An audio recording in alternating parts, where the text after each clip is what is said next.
Celebrations to mark the reopening of Hargeisa Airport in Somaliland were eagerly prepared.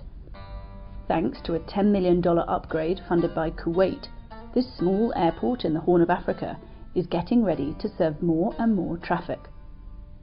The redevelopment is all part of a much broader effort by the small breakaway republic, which declared independence from Somalia's Mogadishu government 22 years ago, to develop a more strategic role as a hub to serve a region that includes Ethiopia's 95 million people.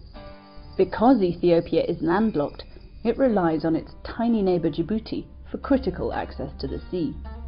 But Ethiopia wants to broaden that and start sending 30% of its exports out through Somaliland, a nation of long nomadic traditions, camel trading and poetry. But developing the country's infrastructure will take time and money. This is an airport with not just one VIP lounge, but two. The executive lounge behind me is the plushest of the pair, and it shows the kind of ambition that airport authorities here are pursuing. They've already re-strengthened the runway so it can take heavier planes, and eventually they want to add another full kilometre and a bit more to the length of the runway, so that eventually from taking planes of up to 70 people, it can land planes of up to 200 people. The impoverished, tiny territory that runs a budget of just $125 million a year loses a whopping $529 million a year in hard currency to Ethiopia. Although Somaliland sells hundreds of thousands of camels every year to the Gulf, it manages to sell almost nothing to Ethiopia. Its precious hard currency instead goes on importing a leaf named chat from its southern neighbour. The bitter plant, recently banned in the UK, produces a stimulant akin to the drug speed when chewed for hours.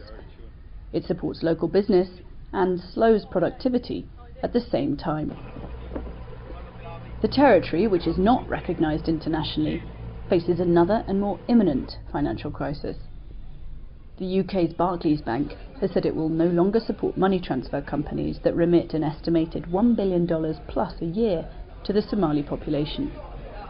Campaigners say half the nation depends on this cash for its survival. Banks say they want to make sure they do not inadvertently support money launderers or finance terrorist networks. The squeeze has been going on ever since September 11th, really.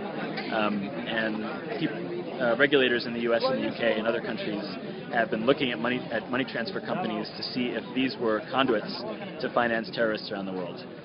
There hasn't been any good evidence that that's been the case. But ever since then, banks have seen it become much more difficult to take on money transfer companies as clients and as customers. The companies say they have developed rigorous checks, however. Somaliland is long used to security risks and keeps a vigilant watch. Back at the airport, it still carries the scars of the 1988 bombing campaign, when the Mogadishu government sent Russian MiGs to carpet bomb Hargeisa. Today, UK funding has paid for long-range surveillance cameras, 5 years after al-Qaeda-linked jihadis attacked multiple targets in the city. Now, were what campaigners are calling a lifeline to the nation to be cut, as is expected in the next few weeks, it's not clear what happens next.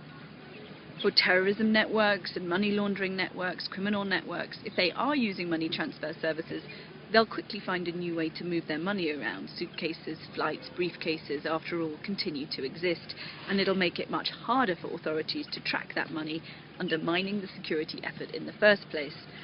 The corollary to this is also that, given half the nation by some accounts relies on remittances, should that money dry up, campaigners say the humanitarian cost and the impact of that is almost unthinkable.